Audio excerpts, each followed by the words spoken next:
What's up, all you beautiful people? We are in Austin, Texas, speaking at one of my very good friend Josh Ruzin's mastermind event here with some incredible people getting into multifamily investing. Yesterday I spoke on a couple different topics, and I want to share with you one of the questions that came up in that presentation, which I thought was really interesting, and I think it's something a lot of people get confused about.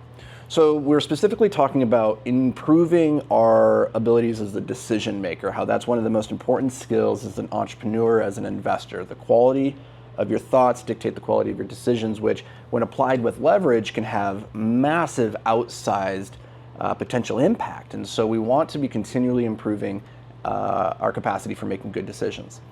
And so I shared a couple of tips, a couple of ideas that go into this, this idea of how do we improve at this thing. And what's so interesting about decision making is that each of us makes 10,000 or so, 70,000 I think is what they report, 70,000 decisions in a single day. That's a lot of decisions. But despite the fact that we make so many decisions in a day, we're not necessarily getting any better at the act of making a big decision, right? Our judgment isn't necessarily improving despite the sheer quantity of repetitions we're putting in. And the way that I think about this is similar to typing. If you think about the fact that you probably have been typing for the last decade on a keyboard, right? If you think about how fast of a typist you were at the very beginning, you were probably a little bit of a chicken pecker, and then maybe you learned some techniques, you improved, and you had this rapid improvement curve. And then you hit this certain plateau, most likely, this upper limit to what your technique and the practice that you put in could yield results. And since that time, you have probably not gotten any faster as a typist or any more accurate as a typist. And just think about this, like, are you better at typing on a keyboard today than you were yesterday or last week or last month or last year? Probably not, despite the fact that you put in so many more reps. So why is that? Well, it's because reps alone isn't enough.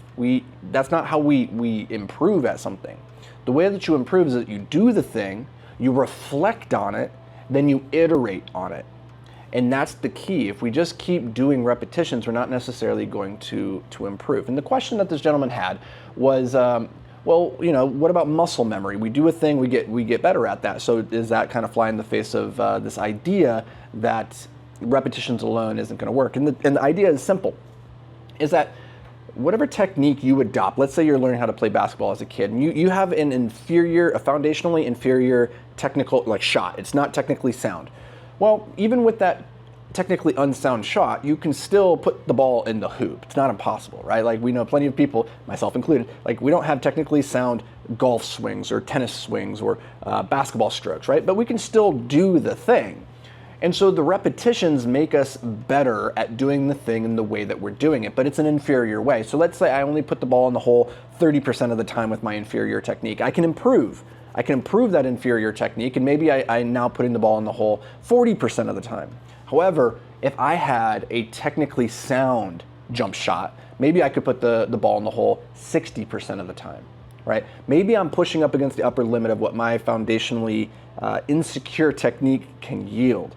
And that's the important thing here, is that practice doesn't make perfect, it makes permanent. And so if you want to improve at anything in life, whether that's your ability to make decisions or get better at a skill like copywriting or public speaking, it's not enough just to do the thing over and over and over and over again. We must do the thing, then reflect on the results of that thing, and then iterate on it. Come up with a new hypothesis and say, okay, if I do it this way next time, if I make this tweak, it will yield a better result. It's only through that iterative process that we actually improve. And so don't just take it for granted that if I just do the thing a lot, I'm going to get better. You will get better at doing it in that inferior way, but that might not be the optimal way long term.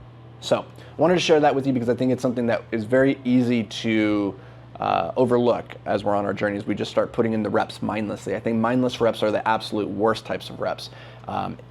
Intention is the key component here if you actually want to improve at something. If you want to get better at it, you must express intention. So that's going to do it for me, guys and gals. I appreciate you. We'll see you hopefully back when we get to Minnesota. But if I don't see you until then, stay hyper-focused.